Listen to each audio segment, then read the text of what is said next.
Hello, and welcome to the Social Protection Podcast. I'm your host, Jo Sharp. In this episode, we're talking about the G20. The G20 is an annual gathering of the world's largest economies, and it's a major global forum for discussing a wide range of economic issues. In recent years, that has included social protection, which of course has been used by many countries to stabilise economies in the face of successive crises. Brazil takes over the G20 presidency from India on the 1st of December this year, and at this moment of handover, I'm speaking with researchers from those two countries about how G20 agendas are shaped, how social protection has featured, and their shared goal of expanding the voice of the Global South in this premier international forum. For our episode today, I'm delighted to welcome Jhanvi Tripathi, who is an Associate Fellow with the Observer Research Foundation and Coordinator for the Think 20 India Secretariat for the 2023 G20, which was hosted by India. Think 20, or T20 as it's known, is an official engagement group of the G20. It's convened each year. It serves as an idea bank or ideas bank for the G20 by bringing together different think tanks and high-level experts to discuss policy-relevant issues for the G20 itself. Welcome, Jhanvi. Thank you. Happy to be here. I also have Fábio Veras Soares, who is Director of International Studies at the Institute of Applied Economic Research, Ipea, a Government of Brazil think tank. Ipea is one of the members of the organising committee of the T20 during Brazil's presidency, which is due to start December 1st this year. Welcome back to the podcast, Fábio. Thank you, Jo. Happy to be here. So, Jhanvi, just to get us started, this is a podcast that's about social protection. For those of us who are less familiar with the G20, when and why was the G20 established? And what is its role within international architecture? Oh, thank you for the question, Jo. It's something we've been trying to answer for a while ourselves as researchers, because the G20 was never actually formally established. It was a coming together of a group of countries in a moment of crisis, dating back to 1999, when we had the Asian, the Mexican, and the Russian financial crisis cascading together and impacting the larger global economy. And it's in 2008 where we see the escalation of the finance level coordination to a summit level coordination, creating the G20 as we know today, where you have yearly summit level meetings, where you have a Sherpa track and a finance track working separately. You have a cascading of issues. We go beyond simple global financial architecture to include a spectrum of issues which keep growing as our world changes. From environment to digital economy, every layer of policy which may impact people's lives has somehow made its way into the G20's lexicon of policy making. G20 stands for Group of 20, so that's 20 countries and large economies. Can you give us a sense of that membership and how it's changed over time? Certainly. The G20 members would be the right word, not countries, because the European Union is also a part of the G20. And in fact, it's the G21 now, with the happy news of the African Union joining the G21. And why the membership of the G20 is important is it's also rooted in its history, because you see about 75% of the world's GDP reflected in the membership of the G20 as we knew it till 2022.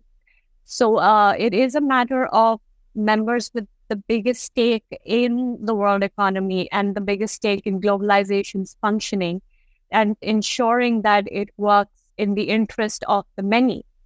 Because if one of these economies collapses, it has a domino effect on all of the other memberships. So if you look at the geographical spread of the membership, you see from Brazil to Mexico to India, of course, to Indonesia, you see the G7 in its entirety reflected in the G20.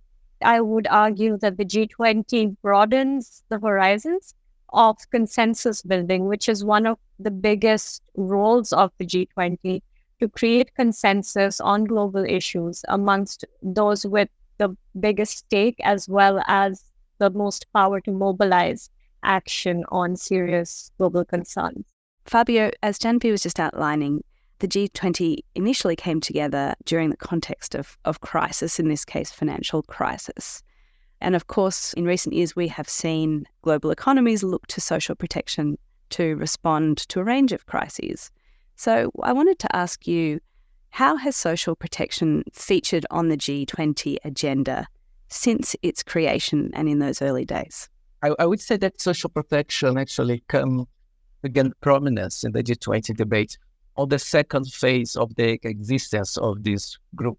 Basically, because when it was first created, it was actually a forum for ministers of finance and directors of the central banks in sort of trying to enhance the financial and macroeconomic coordination of the policies of the most important economies in the world.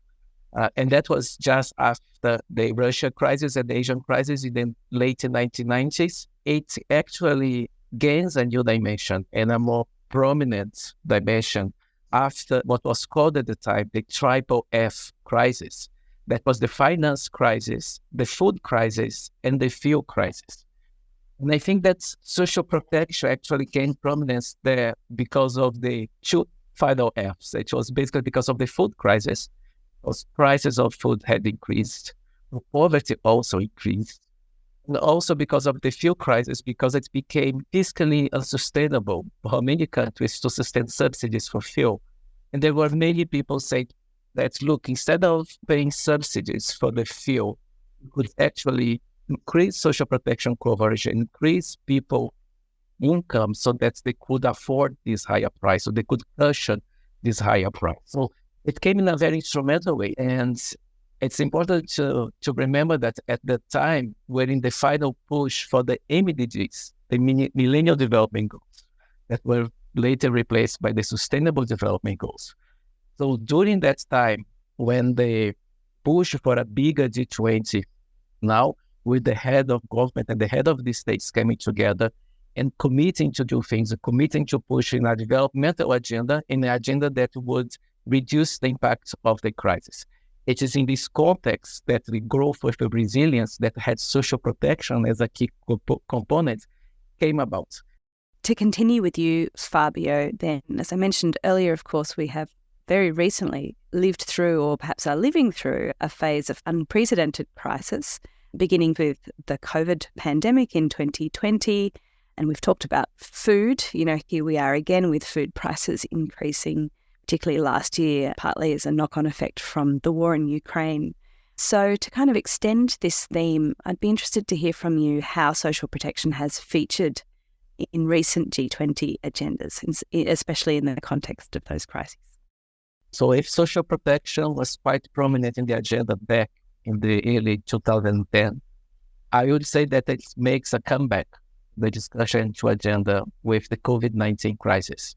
As we could see, many countries, but particularly the middle-income countries and the high middle-income countries have used social protection, have expanded social protection both horizontally, increasing coverage, but also vertically, increasing the amount that was paid to households and to families as a means to reduce the impact of the containment measures that were taken in order to avoid the dissemination of the virus before we had the vaccines. So that was quite important. And I would say that between 2010, when it first came strongly to the G20 agenda, and 2020, when it needed to be quickly expanded, many developments took place. And it was precisely these developments that allowed that quick response. I wouldn't say that for the high-income countries, but certainly for the middle-income countries and some low-income countries, of course, with varied set of capacities and different strength in their response, was basically made possible because of these developments that took place in that decade. And particularly, that's something that India, for example, and Brazil also are quite strong. It was basically with the evolution of digitalization, capacity to identify individuals, to connect them with households, and also to do electronic payments and digital payments. All these innovations came with financial inclusion that allowed many countries to quickly respond to the crisis. And I think that now, after what we observed, it had a positive impact in the sense that most of the forecasted fall in GDP and the forecasted increase in poverty did not take place. I'm not saying that poverty did increase, it did, but poverty increased by less and GDP fell to less than what was projected. Coming back to you now, Jhanvi, you are the coordinator of the Think 20 India Secretariat. And as I mentioned before, the Think 20 is a formal engagement group that feeds into the G20 each year. What is the role of these think tanks in the lead up to the G20 and how do they feed into the process? The Think 20 itself was established in 2012. So this is the 11th year of the Think 20. In good Indian spirit, we made it a very large and populist sort of project where we had people engagement. We had engagement from more think tanks than any other Think 20 has had in the past. We had 131 co-chairs from all the G20 members, plus invited countries from the Indian presidency. So we had a very dynamic conversation going on across all 7 task forces that we created, because our idea, our goal, in line with the Indian government's goal, was to have more voices from the global south, and keep on track the agenda for sustainable development and that for social protection. That sounds like an enormous effort and a huge coordination challenge. So how does all of the thinking and the policy papers and that discussion that's going on between the various task forces that make up T20, how does all of that feed into what eventually becomes the main agenda or the series of agendas? So that is a question that is unique for each presidency, because how we deal with track 1 is very different in each of our countries. The advantage Think 20 India had was that we had a Sherpa who was very committed to each engagement group. So was listening to each engagement group and was personally present at as many of our forums as he could be, because he was interested in listening to the conversations that were taking place. And as far as prioritization is concerned, this is something, in fact, Fábio can speak to more on as one of the co-chairs of Task Force 6. But a lot of it involved negotiating with members of your own task force and seeing what are the priorities of the current environment that we're living in, the context that we're living in, and what is likely to be on the agenda for track 1, because it would be pointless if it were not aligning with the needs of the polity and policy makers. Then coming to you, Fábio, as co-chair of Task Force 6, which is the Task Force on Sustainable Development, what was your perspective on this effort to kind of gather all of this knowledge together and translating that into the agenda for the Track 1 summit at the end of the day? First of all, it was lots of work. Basically, we're putting together researchers, academics, people that actually don't know each other. So they come together to discuss issues from different perspectives and from different country experience. And then you have like academics who also become diplomats, because then you have to negotiate and discuss what the priorities should be.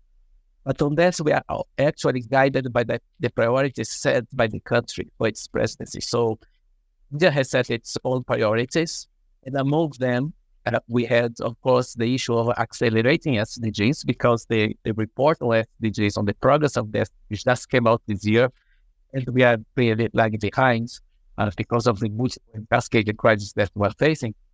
So we needed to accelerate it. Actually, that was the title of the task force. That was accelerating SDG. And then within that, we had the different work streams, as the president called it. And among them, we had the issues like food security again and climate smart agriculture.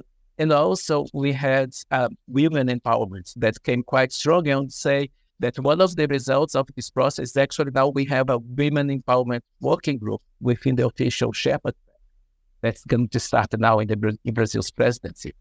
I can also mention that even in the disaster risk reduction working group, another working group of the Sherpa track, social protection also came quite prominent in a way to foster adaptation to climate change, for example, but also to respond to shocks, climate shocks, in a way that people can be more resilient and kick back much sooner. That's basically what we have been discussed in the Task Force 6. And I was quite happy with the final outcome. We saw that actually in the recommendations, in the statements, as we call it, the statements of the task force, and it made all the way to the communique. That's basically the summary documents of what has been developed in all the task force that's delivered by the Secretariat of the G20, the Sherpa.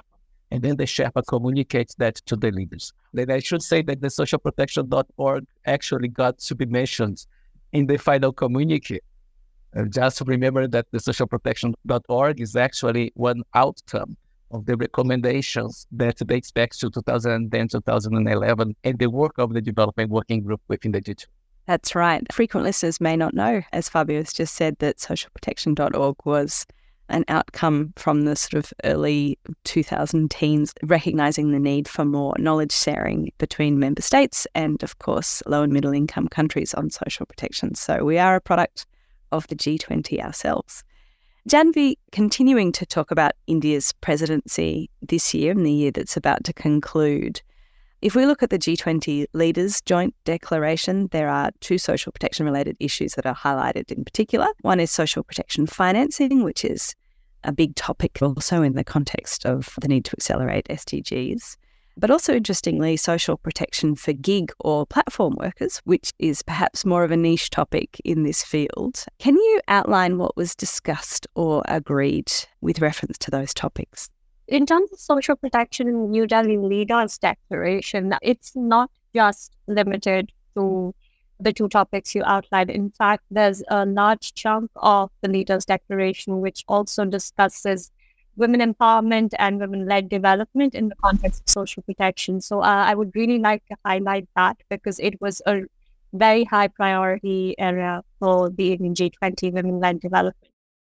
But coming to the specific two issues you mentioned of sustainable financing and social protection for gig workers, why that is interesting is because it tells you a little bit about where India is going in terms of its growth story, and also where the developing countries that have been consecutively given the G20 presidency, from Indonesia to India to Brazil and finally South Africa in the coming years. There's a trajectory of growth of our economies where people are at the center. We all have both the benefit and challenge of a demographic dividend. And we've all had the experience of knowing that it doesn't take too long for a demographic dividend to become a demographic burden. If they don't have the right kind of work environment, if you don't have the right kind of skills, if you don't have the right kind of response to how the economy is changing.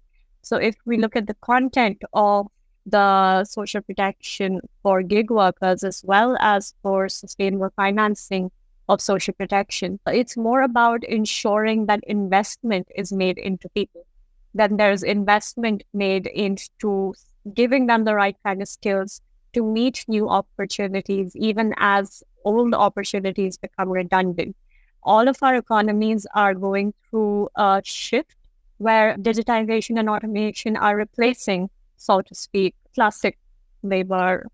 So what is required then is a conscious effort on the part of governments to make sure that their citizens, their polity, the people who make up your economy are not forgotten in this rush for digitization and just the rush to be more tech savvy. And India is not denying the need, or the G20 is not denying the need for digitization, but it needs to be in tandem with ensuring that people are not lost in the conversation for greater growth through digital means. I did notice in doing some background reading for this episode that social protection for gig or platform workers is something that is coming up in a political context as a priority for the Indian Prime Minister.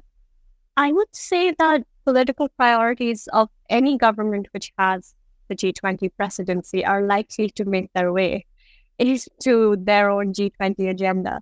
So if India has a large population of gig workers, it's only natural that the Indian government would like to have protections in place for gig workers. If we have a labor code in place for blue-collar workers, then it's just a natural progression to also have courts protect the rights of gig workers and for women workers, women in the workplace. So if you look at the New Delhi Declaration, there's also a mention of the care economy and the need to have social protection for women in the workforce. But I think we must also keep in mind that the G20 is a consensus-based body. So anything that we are saying as a domestic priority would not have made it into the G20 lexicon of issues if it was not also a priority for the other 19, now other 20 members.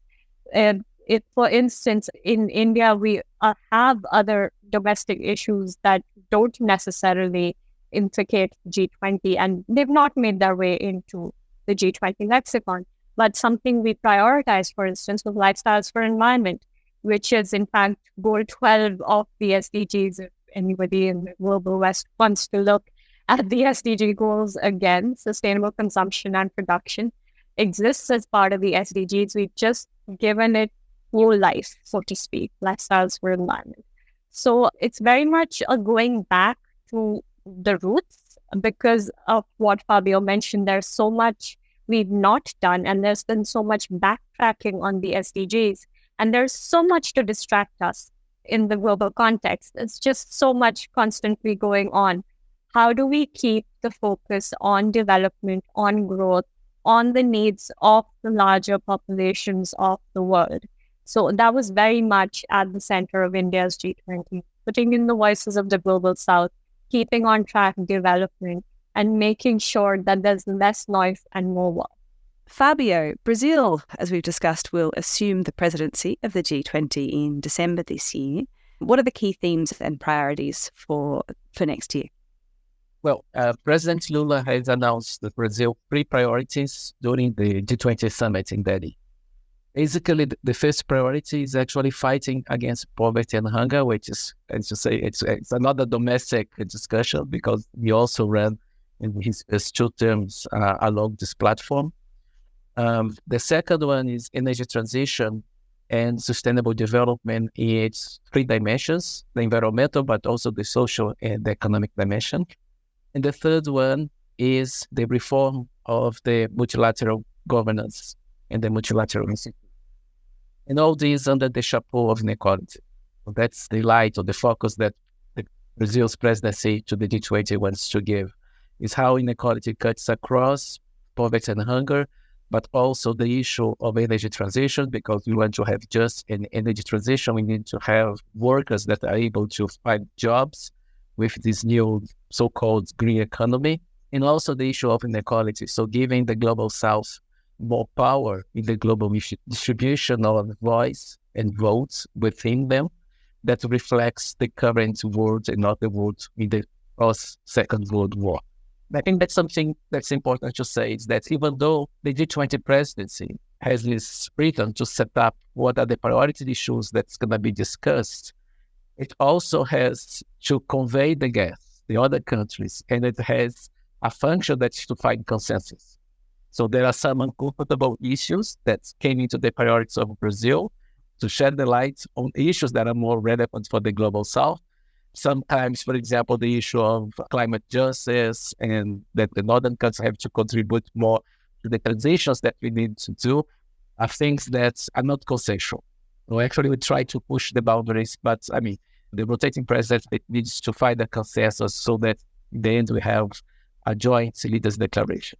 Brazil has some of the earliest and best known big national social protection programs like Bolsa Familia, also large food security investments. When assuming the presidency, how will you, perhaps, working through the think tank track, be drawing on that kind of past knowledge and, of course, bringing in knowledge from other countries in order to feed into that agenda?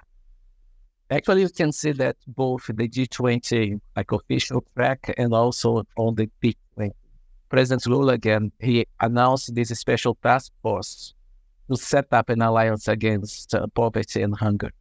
That's very clear. It's going to be one of the priorities that's going to bring, of course, Brazil's experience on both poverty reduction, including social protection instruments such as Bolsa Familia, but also the diverse menu of different programs to address food security and eradicate hunger.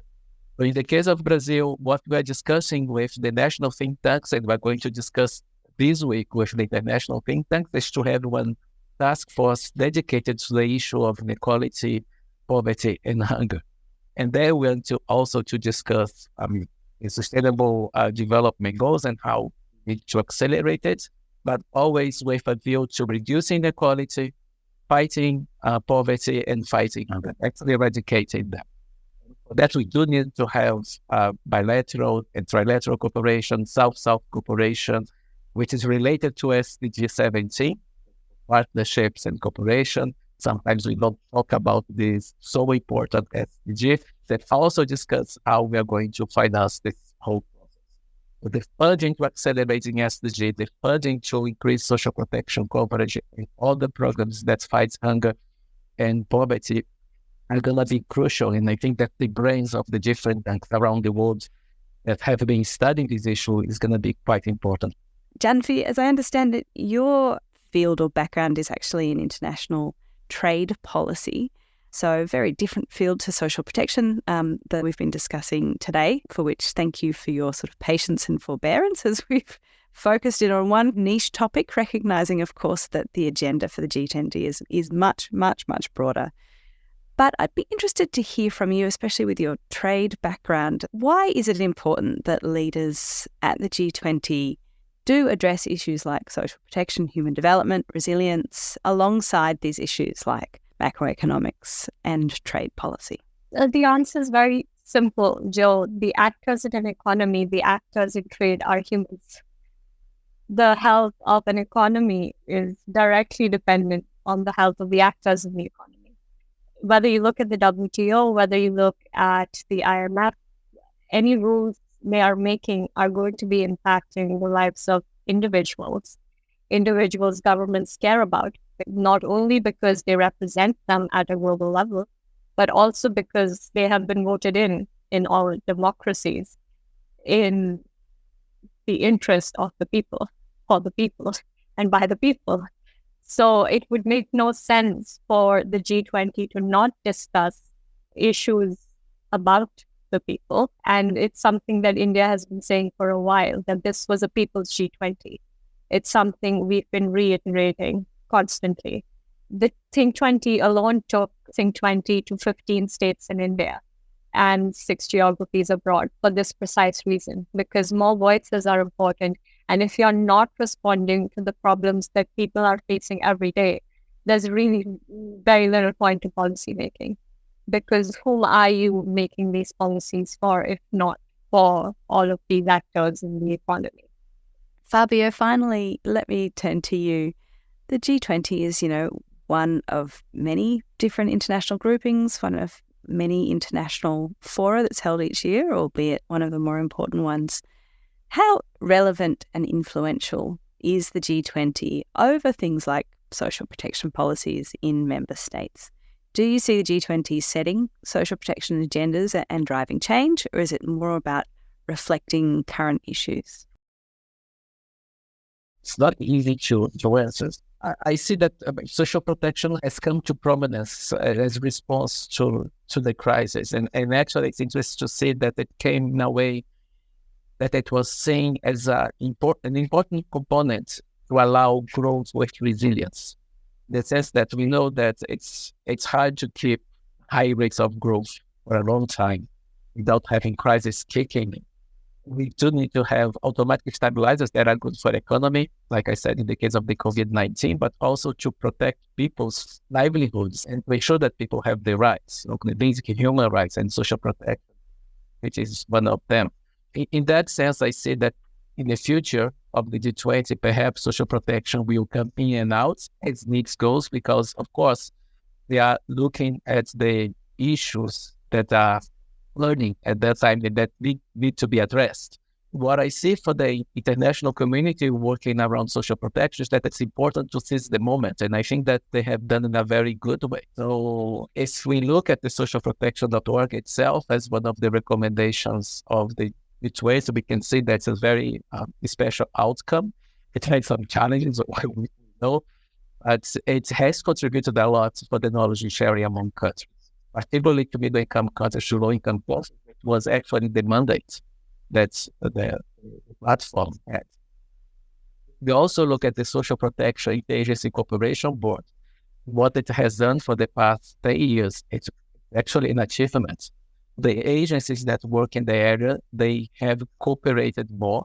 They have built out at least some understanding of basic concepts and actions that need to be implemented at the country level. So there is no point in just having this common definition if at the ground, as Jhanvi was saying, people are not feeling the difference. I think that some progress has been made there, but I also think that we need to do a little bit more. And that's why I have high expectations around this alliance that's going to be proposed by Brazil's G20 presidency. And I think it's important to highlight that we have been reducing poverty again. So that's why we are now slightly below the 2019 levels, but that's not true for the low-income countries. Well, it should be highlighted whenever, if we have a G20 presidency that wants to highlight inequalities, we have inequality in terms of the recovery. Therefore, Brazil's presidency needs to commit to support the needs and demands and the voice of the low-income countries. They are not part of the G20, but they need to be represented there by the countries in the global south. And I think that's what Indonesia, India, Brazil, and the next presidency with South Africa needs to do. Need to build on the solidarity of the countries in the global south so that we can face the global challenges with our own views. Jhanvi and Fábio, thank you so much for your time on the Social Protection Podcast today. Thank you, Joe. Thank you. Before we go, we like to end each episode with some quick wins. We ask our guests to bring in some recommendations for research, news, or events that have sparked their interest and that we think you should know more about.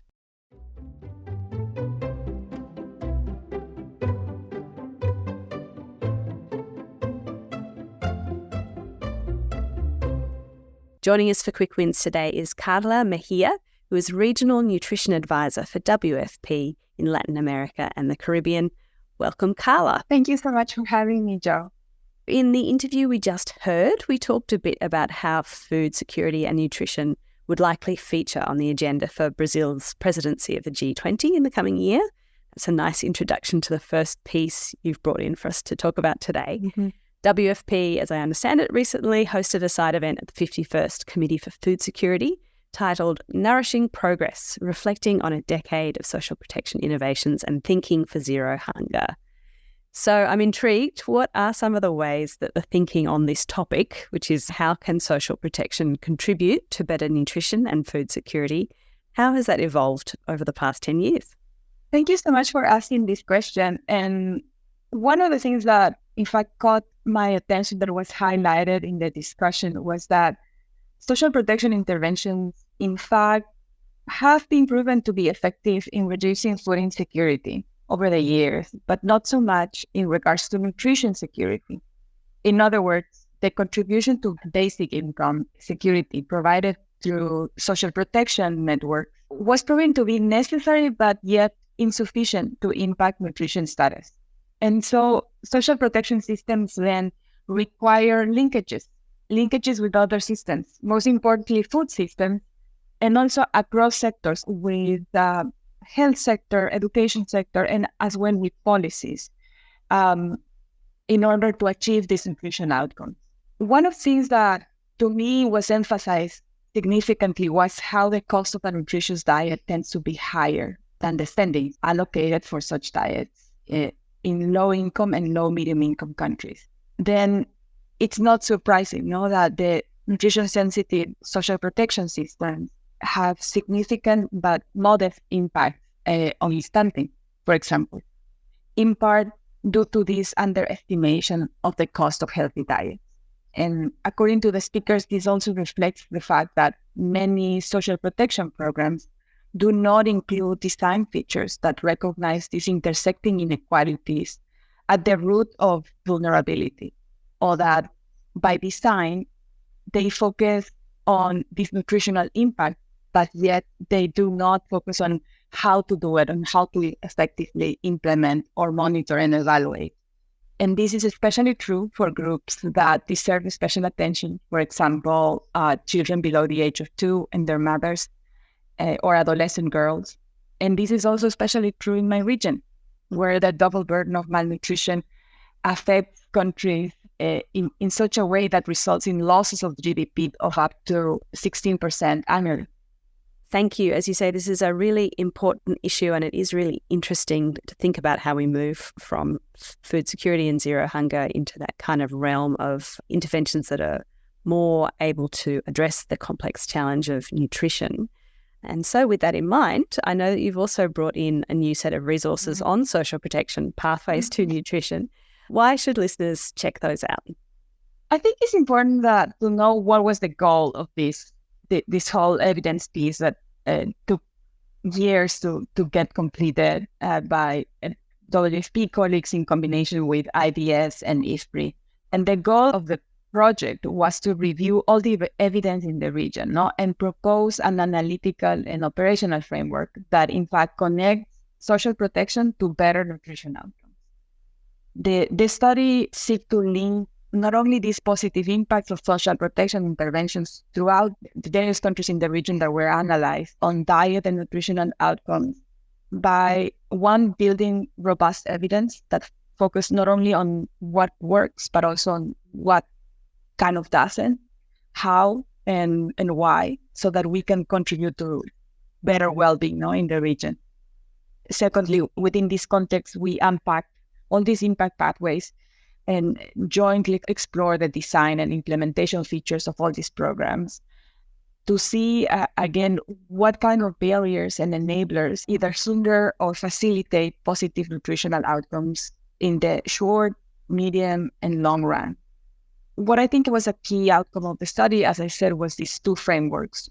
One that was designed mostly for policymakers and another one designed for program managers to help them understand the interaction between sectorial policies within the overall intervention space of social protection, highlighting the importance of intersectorial work and system design consideration. Viewing social protection systems in a way acting in tandem with food, health, and other systems, and detailing the linkages of these social assistance interventions through these impact pathways and outcomes. I think people will be really interested in understanding how they really should design these programs. One of their objectives is to reach better nutrition outcomes for their countries and their society. Fantastic. And as you say, it does take effort and careful design to have significant impacts on nutrition. If listeners are interested in this topic, we featured a couple of episodes recently on social protection and nutrition, including one on the nutrition gap, which you mentioned earlier, which really opened my eyes at the time to that high cost of nutritious food, especially if you're accounting for the whole household's needs, and quite challenging given the relatively low value, as you say, of many cash transfers and the importance of linking those programs out to different kinds of food systems and food interventions. So I encourage people to check that one out as well. Thank you, Carla, for joining me on the Social Protection Podcast today. You're welcome. Thank you, Jo.